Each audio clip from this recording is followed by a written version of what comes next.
to more we do, the more we can do. Our topic is permutation and combination, class 11 chapter 7. इस topic के अंदर हम देखेंगे कि आप किन काम को किन किन वे से कर सकते हैं. जैसे if you want to go to a ice cream parlour, और आइसक्रीम पार्लर में आप जाकर देखते हैं कि वहाँ पर आपको 3 तरह के 3 काइंड्स के आइसक्रीम फ्लेवर्स आपको दिए जा रहे हैं. Chocolate, vanilla, strawberry. Now we have 3 choices, but with 2 toppings. We have 3 choices of flavors. These are the flavors, and these 3 have two toppings. We can say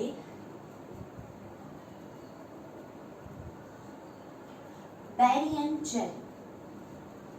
If you wanna go for a berry with chocolate, you can go for berry with chocolate. If you want a chocolate with cherry, so you can go with chocolate to cherry. And it goes with both vanilla, berry, cherry, berry, cherry. A beautiful concept is happening here. Counting concept. जो counting concept है, मतलब अगर हमारे पास 3 flavour की ice cream आप हमारे पास available है आपको देने के लिए, तो उसके ऊपर टॉपिंग्स आपको 2 तरह की दी गई है. तो आपके पास कितनी चॉइसेस हुई कि आप कितनी तरह की ice cream with flavours and with top most 2 toppings आप उनको ले सकते हैं. तो इसके लिए सबसे पहले आप क्या करेंगे, आप काउंट करेंगे, गिनेंगे कि कितनी फ्लेवर्स हैं, कितनी उनके ऊपर टॉपिंग्स हैं. तो इसके लिए हम क्या करते हैं, फंडामेंटल प्रिंसिपल ऑफ काउंटिंग लेकर आते हैं, जो कि बहुत ही इजी और ब्यूटीफुल कॉन्सेप्ट है इसका, परम्यूटेशन कॉम्बिनेशन के इंट्रोडक्शन का. जब हम यहाँ इस टॉपिक को इंट्रो करने जा रहे हैं, इसके बारे में बताने जा रहे हैं, तो काउंटिंग का एक ब्यूटीफुल कॉन्सेप्ट है जो कि बहुत कॉमन है. तो इसके अंदर हम कैसे इसको समझेंगे कि आपके पास 3 फ्लेवर्स हैं और 2 तरह की टॉपिंग्स हैं, और आपके पास आइसक्रीम की कितनी चॉइसेस बनेंगी. So we have to go with your choices. Then if you want chocolate with berry, then go for chocolate with berry. If you want to go with chocolate cherry, then chocolate cherry. So it goes same with vanilla, berry and so on. Vanilla, cherry, strawberry, berry and strawberry, cherry. So we have now 6 cases. 1, 2, 3, 4, 5, 6.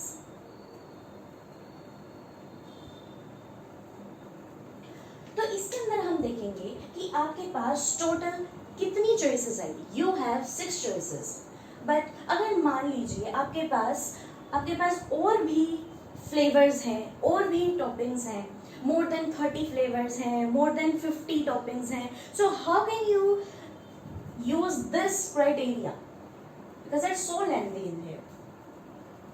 So आपके लिए हम fundamental principle of counting लेके आए हैं.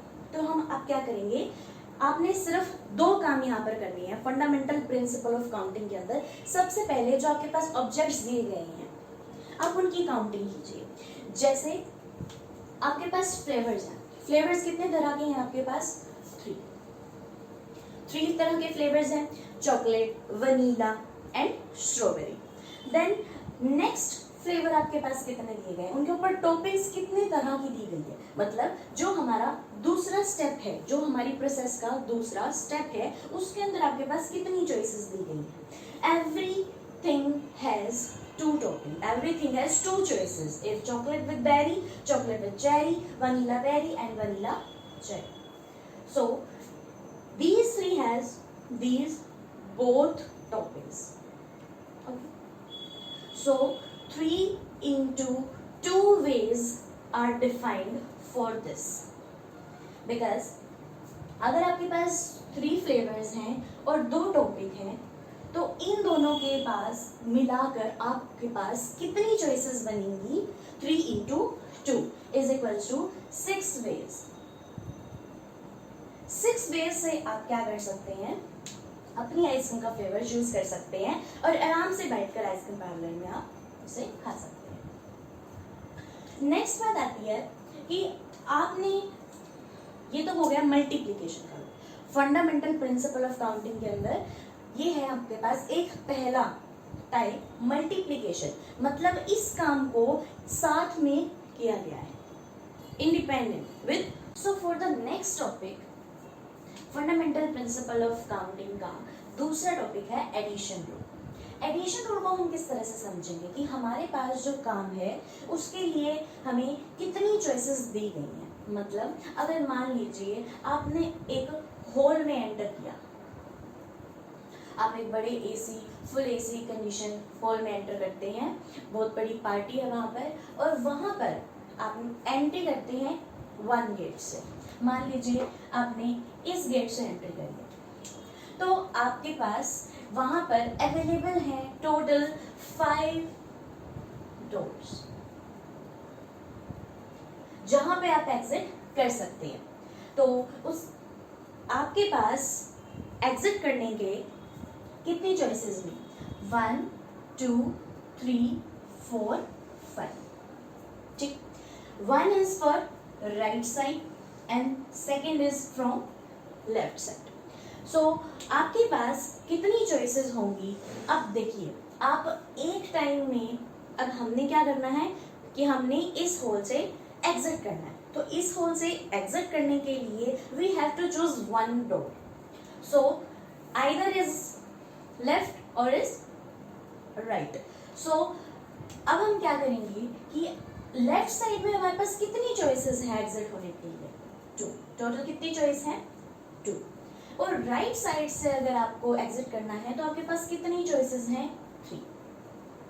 आप इकट्ठे ही साथ में ही लेफ्ट और राइट साइड से पास नहीं हो सकते, एग्जिट नहीं हो सकते, you have to choose a side first, you have to choose a side first, then you have to choose a door. So first side has 2 choices and second has 3 choices, so total number of choices a man can exit or you can exit is 2 plus 3 5. In 5 ways you can exit from that hole. Now here comes from the definition, real mathematical definitions which comes from fundamental principle of counting.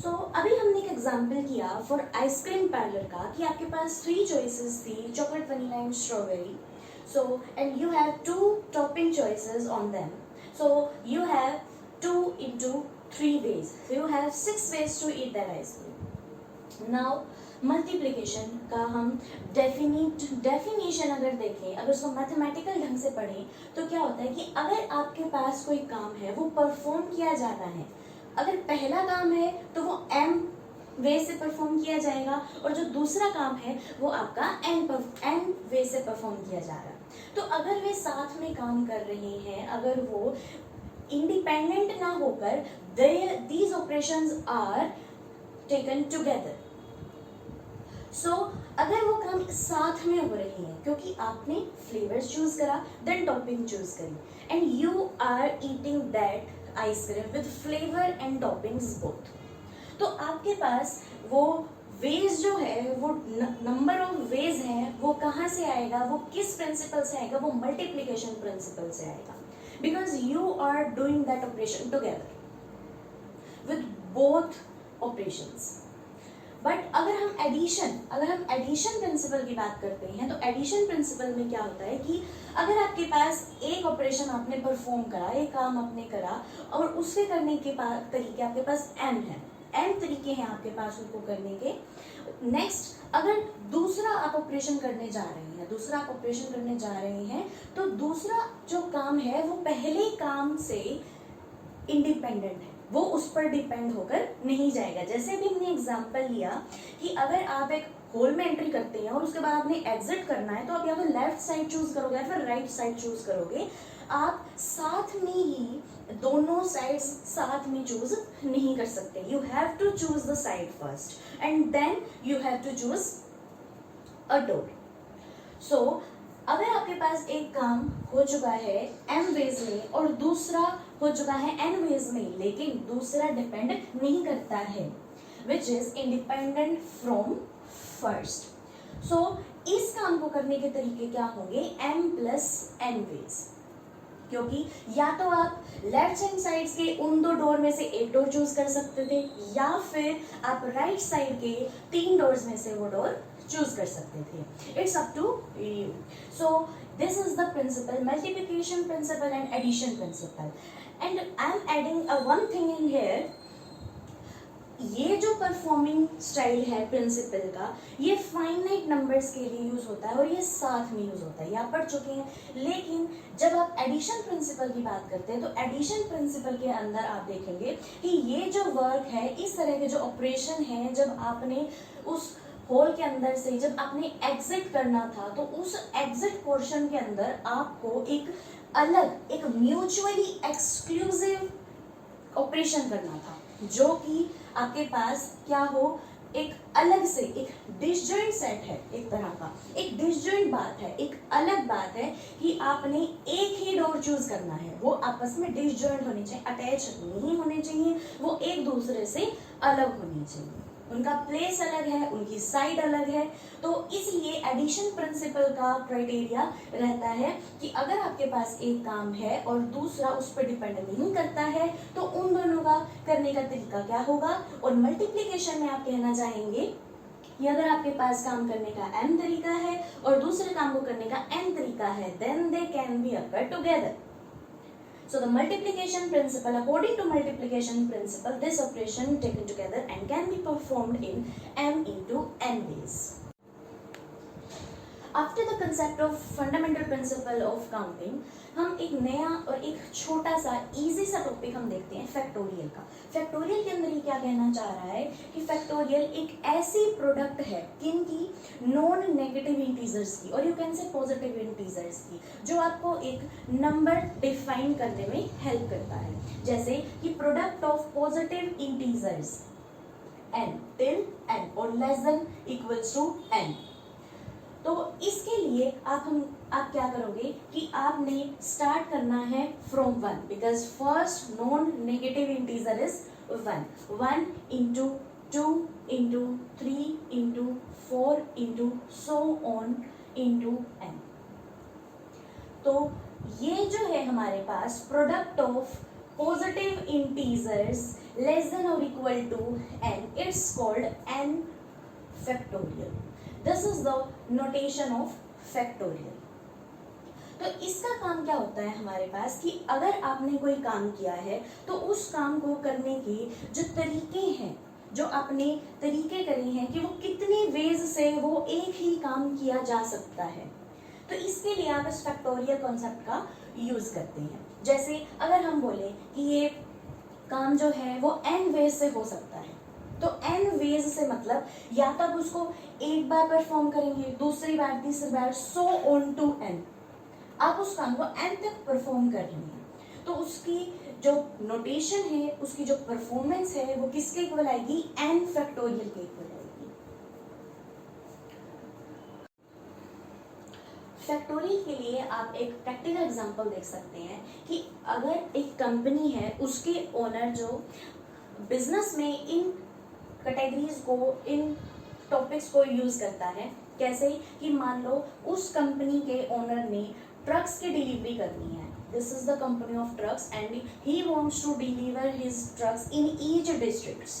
सो उसका use कहाँ होगा, permutation and combination के factorial में उसका use होगा। ठीक है, साथ ही हम दूसरा एग्जांपल देखते हैं। जैसे मान लीजिए कि आपके पास एक कैंडी है, एक कैंडी वर्ड है, you have not now here candies, you have only here word. So अगर आपके पास कैंडी है, कैंडी एक वर्ड है, ठीक है, तो आपको टीचर कहता है या फिर आपका फ्रेंड कहता है कि आप इसके कितने वर्ड्स बना सकते हैं, मीनिंगलेस और मीनिंगफुल, एनीथिंग यू वांट। तो अगर आप इस वर्ड का मीनिंगफुल, मीनिंगलेस कितने वर्ड्स बना सकते हैं, चलो बना के दिखाएं। तो क्या होगा, आप इस क्या करेंगे कि आप इनकी चॉइसेस देखेंगे। टोटल नंबर्स कितने हैं, 1 2 3 4 5। There are 5 letters are in candy word.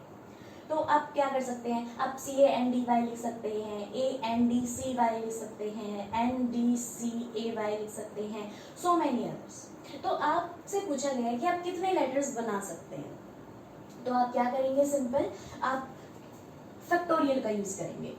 5 into 5 into 4 into 3 into 2 into 1। Because अगर मान लीजिए आपके पास कैंडी वर्ड है और उसके अंदर कितने टोटल वर्ड्स हैं आपके पास, 5 वर्ड्स हैं, तो पहले जो आपका सेट है, जो बॉक्स है, जो प्लेस है, उसके अंदर आपने वैल्यूज डालनी है, कैंडी का हमने लेटर डालना है। तो मान लीजिए आपने y उठाया, तो y के पास कितनी चॉइसेस हैं, 5 चॉइसेस हैं, अब y आ गया यहाँ पर। नेक्स्ट जब d है, उसके पास कितनी चॉइसेस रह गई, 1 2 3 4 चॉइसेस रह गई उसके पास, 4। नेक्स्ट इज n के पास कितनी चॉइसेस हो गई, क्योंकि d और y का प्लेस फिक्स आपने कर दिया है, तो इसके पास कितनी चॉइस हो गई, 3।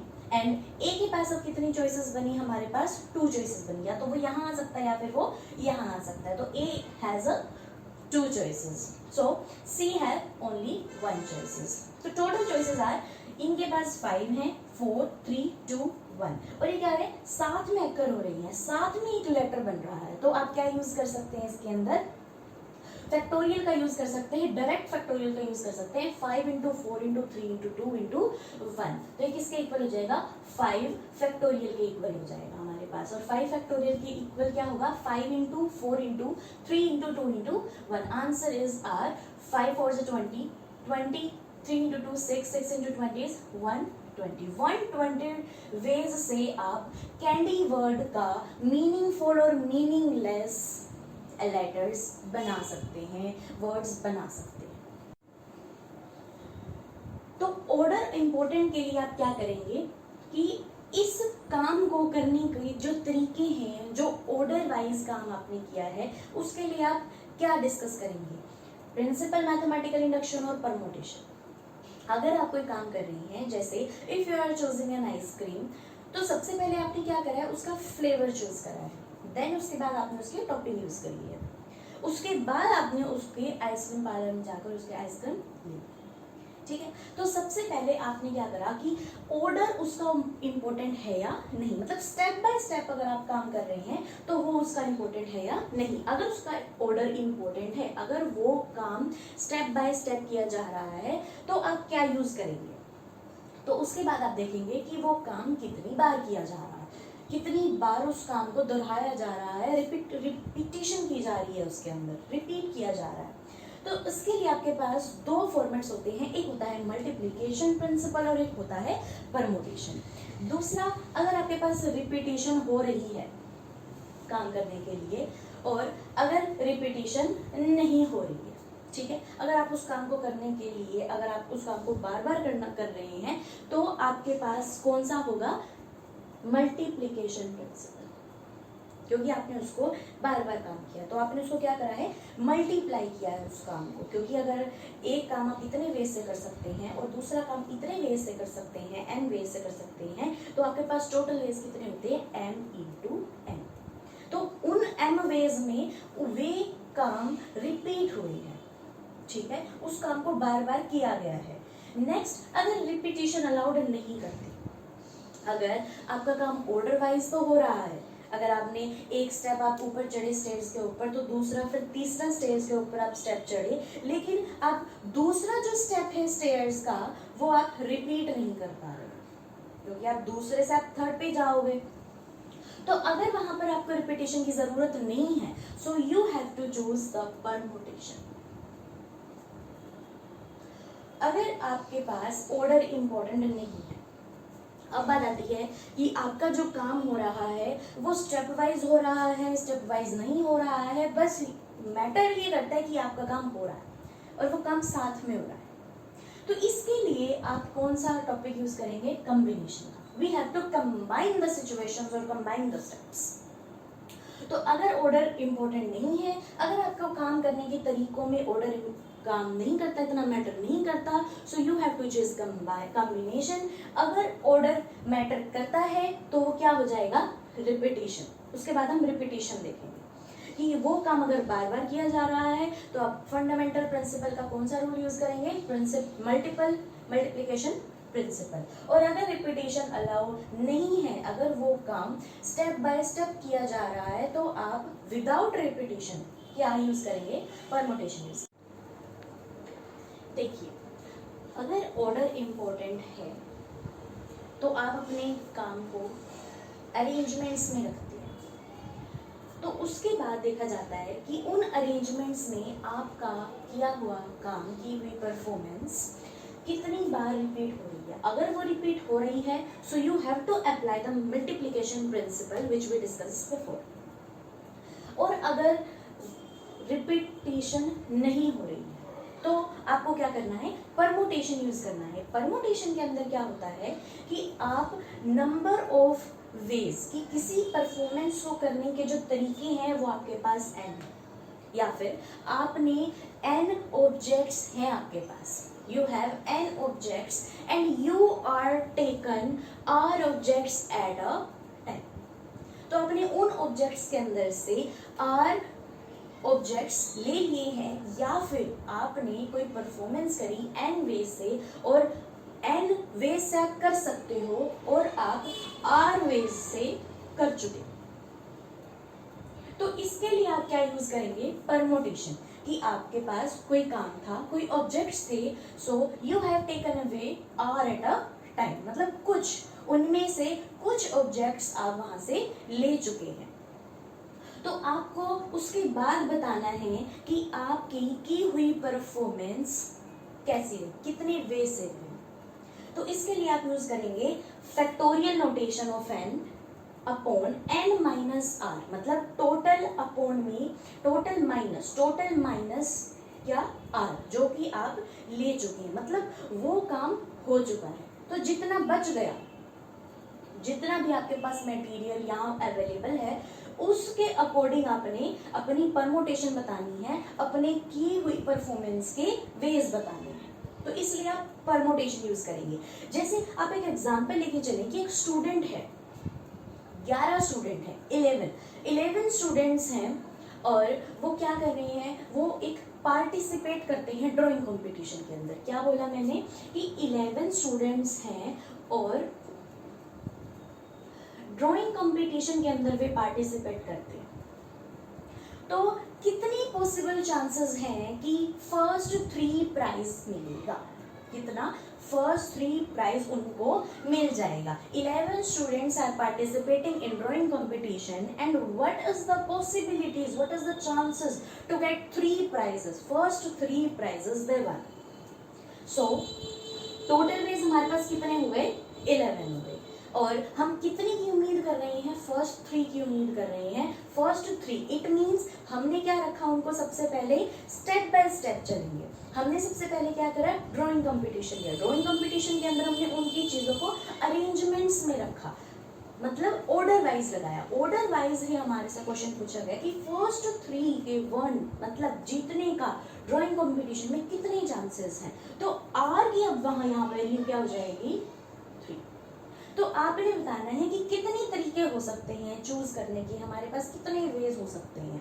तो क्या होगा, NPR, ये होती है परमुटेशन की notation, NPR, n factorial upon n minus r का फैक्टोरियल।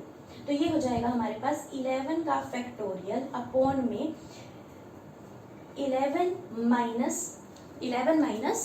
3 का फैक्टोरियल, 11 माइनस 3 का फैक्टोरियल से 11 स्टूडेंट्स से, जिनमें से फर्स्ट 3 को कितने चांसेस हैं जीतने के, हमने ये पॉसिबिलिटीज चेक करनी थी। तो इसके लिए आप क्या करेंगे, 11 फैक्टोरियल अपॉन 11 माइनस 3 का फैक्टोरियल। तो आप इसको ओपन कर लीजिए, 11 into 10 into 9 into 8 so on into 3 into 2 into 1 upon 11 minus 3। 11 minus 3 is 8 factorial.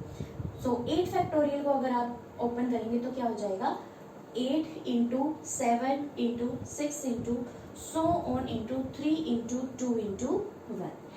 तो अब आप चीज देखिए कि यहाँ से मल्टीप्लीकेशन में 8 से लेकर 1 तक, और नीचे भी क्या है 8 से लेकर 1 तक। तो आप इसको क्या कर सकते हैं, कैंसिल आउट कर सकते हैं। तो आपके पास कितने पॉइंट्स बचे, 11 इंटू 10 इंटू 9, ठीक है। तो आप क्या कर सकते हैं इसके अंदर, 11 into 10, 110 into 9, there are 990 ways they have for winning। तो परमुटेशन एंड कॉम्बिनेशन में क्या किया गया कि आपके पास 11 स्टूडेंट्स थे और उन्होंने ड्राइंग कंपटीशन में पार्टिसिपेट किया, और उसके बाद ये देखा गया कि फर्स्ट 3 के जो जीतने के चांसेस हैं वो क्या हैं, तो हम इस परमुटेशन के अकॉर्डिंग उनको सेट। नेक्स्ट टॉपिक आता है आपका कॉम्बिनेशन का। कॉम्बिनेशन के अंदर आप क्या करते हैं कि इसके अंदर सबसे पहले आप चेक करेंगे कि ऑर्डर मैटर नहीं करता है। अगर आप कोई काम कर रहे हैं, आपके पास काम करने के तरीके हैं, एम वेज हैं, तो आपको उन्हें अरेंजमेंट्स करने की, ऑर्डर वाइज उनको सेट करने की कोई नीड नहीं है। आप उनको कंबाइंड फॉर्म में साथ ही उनको लेकर आ सकते हैं, they can occur at the same time.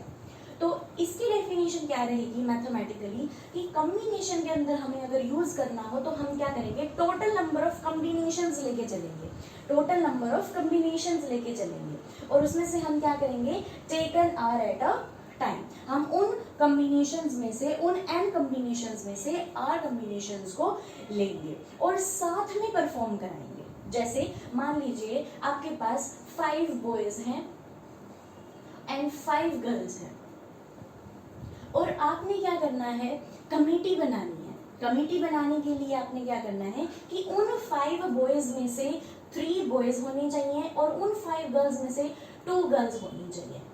तो इन 5 बॉयज एंड गर्ल्स की एक कमेटी बनानी है।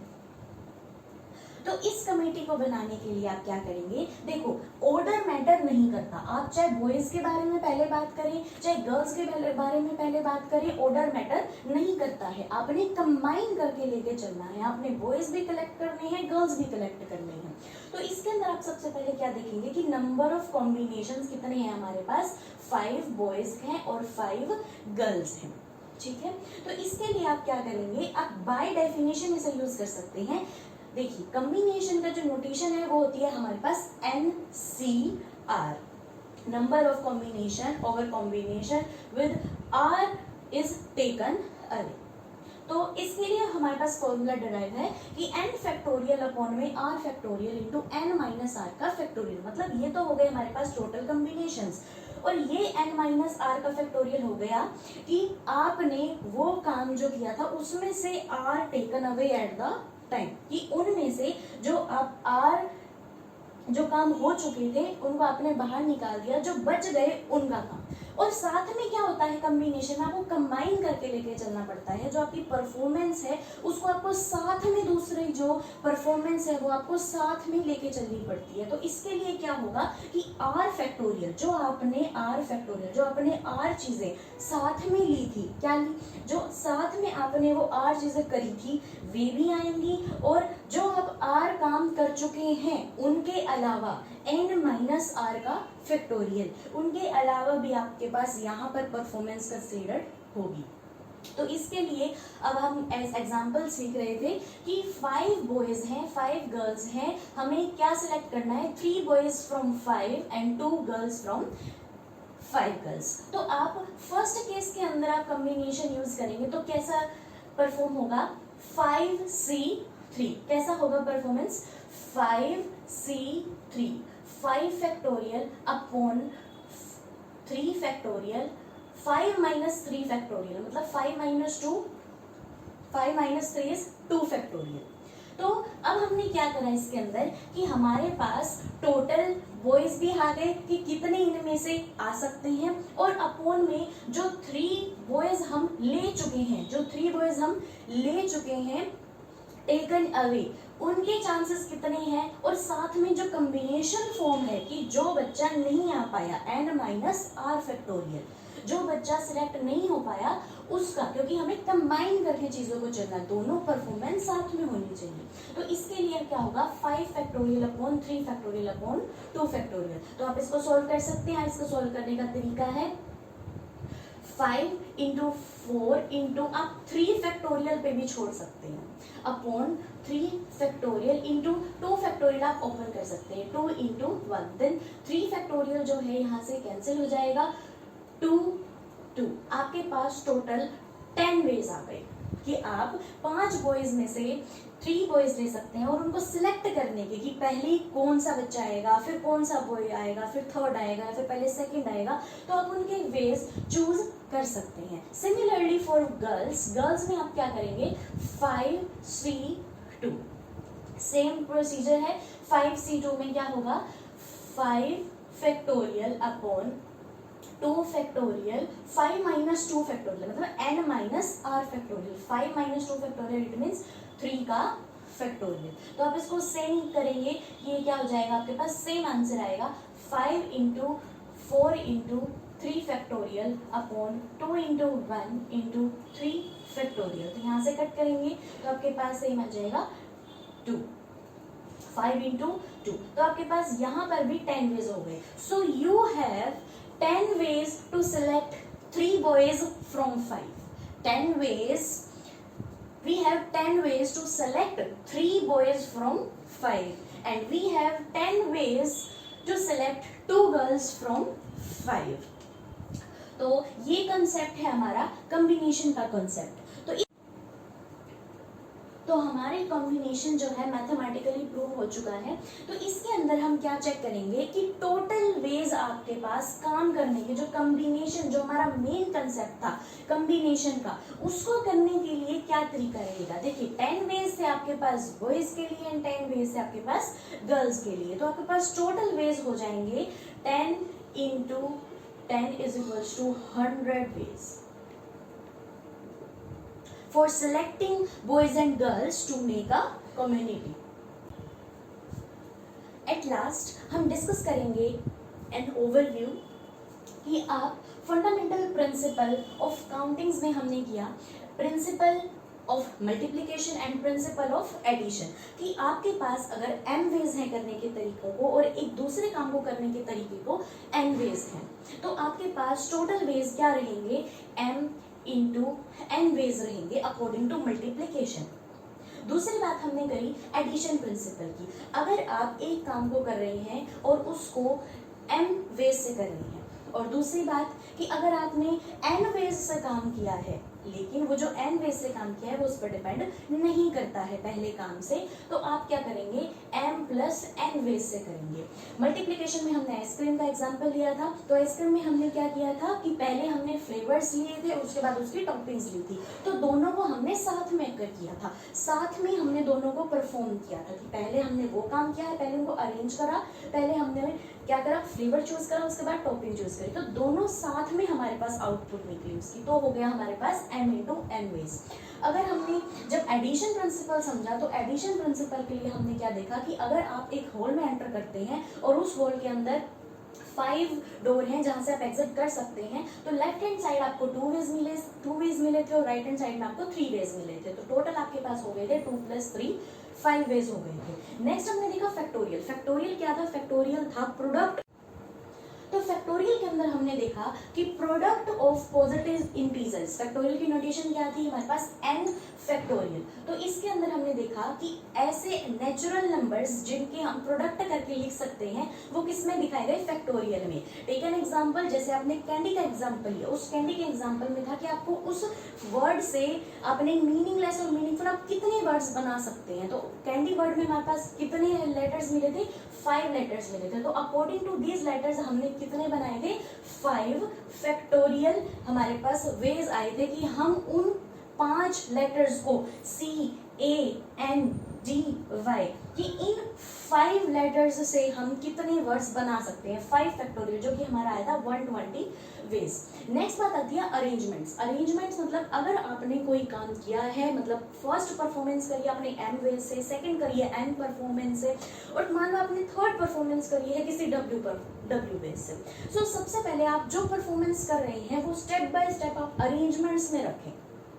अगर आप अरेंजमेंट्स में रख रहे हैं, अगर वो मैटर करता है कि अगर आप कोई काम कर रही हैं, अगर मान लो आप स्टेयर्स चढ़ रही हैं, तो स्टेयर्स में आप पहले फर्स्ट पे स्टेप पे पैर रखेंगे, दूसरे पे अपना स्टेप बढ़ाएंगे, फिर तीसरे पे, मतलब इस तरीके से आपको अरेंजमेंट्स करनी पड़ेंगी। तो आपको अपने काम को परफॉर्म करने के लिए you have to cover with the steps. तो आपको इसमें अरेंजमेंट्स करनी सिखाई। उसके बाद हमने पढ़ा परमुटेशन के बारे में। परमुटेशन के लिए हमने क्या करा कि हमारे पास n ऑब्जेक्ट्स हैं और उसमें से r हमने ले लिए हैं, तो उसको परफॉर्म करने के लिए हम क्या करेंगे, परमुटेशन का यूज करेंगे। जैसे हमने यहाँ पर 11 स्टूडेंट्स का एग्जांपल लिया था कि 11 स्टूडेंट्स जो हैं वो आपके पास क्या कर रहे हैं, ड्राइंग कंपटीशन में पार्टिसिपेट कर रही हैं, और क्या चांसेस हैं कि जो फर्स्ट 3 हैं वो क्या करेंगे, उस ड्राइंग कंपटीशन को जीत जाएंगे। मतलब सबसे पहले हमने जो क्या करा, फर्स्ट 3 स्टूडेंट्स मतलब अरेंजमेंट्स, कि हमने अपने स्टूडेंट्स को 11 स्टूडेंट्स को हमने क्या करा, अरेंजमेंट्स में रखा, अपने ऑर्डर वाइज रखा, सीक्वेंस में रखा, और उसके बाद हमने क्या करा, फर्स्ट 3 उसमें से वो चूज करेंगे, 1 करेंगे, उस ड्राइंग कंपटीशन को जीत जाएंगे। उसके क्या पॉसिबल चांसेस हैं, तो हमारे पास क्या आया था 10 11 P3, तो हमने क्या करा था 11 फैक्टोरियल अपॉन में 11 माइनस 3 का फैक्टोरियल। ये हमने परमुटेशन में इसका एग्जांपल लेके हमने इसको यूज किया था। नेक्स्ट एंड लास्ट हमारे पास टॉपिक है कॉम्बिनेशन। कॉम्बिनेशन में हमने पढ़ा कि आप अपनी कैसी परफॉर्मेंस को कंबाइन करके परफॉर्म करते हैं। अपनी जो स्टेप्स हैं आपकी परफॉर्मेंस के अंदर, जो आप ऑपरेशन कर रहे हैं, उस ऑपरेशन के अंदर आप उन को कैसे परफॉर्म करेंगे कंबाइन करके। तो इसके लिए आपने एग्जांपल लिया था 5 बॉयज का और 5 गर्ल्स का, जिसके अंदर आपने 3 बॉयज चूज करने थे और 2 गर्ल्स चूज करनी थी। तो इसके अंदर सबसे पहले आपने क्या किया था, आपने बॉयज का क्राइटेरिया लेके चले थे कि 5C3, और गर्ल्स के लिए क्या लेके चले थे 5C2। बीच में आएगा मल्टीप्लिकेशन, क्योंकि वो दोनों काम साथ में हो रही हैं, तो इसके लिए कौन सा प्रिंसिपल बीच में यूज होगा, हमारे पास मल्टीप्लिकेशन प्रिंसिपल यूज होगा। तो इसको आपने सोल्व किया था 5 factorial upon 3 factorial upon 5 minus 2 factorial into 5 factorial upon 2 factorial 5 minus 3 का फैक्टोरियल। इसको सोल्व करके हमारे पास आया था 10 into 10 which showing is 100 ways. आप 100 वेज से अपनी कमेटी बना सकते हैं। कितने स्टूडेंट्स की, 5 स्टूडेंट्स की कमेटी आप बना सकते हैं, जिसके अंदर 3 बॉयज होंगे 2 गर्ल्स होंगी। तो ये रहा आपका कंसेप्ट, जो परमुटेशन एंड कॉम्बिनेशन के लिए बेसिक कंसेप्ट हैं, जो हर जगह यूज होते हैं। Thank you.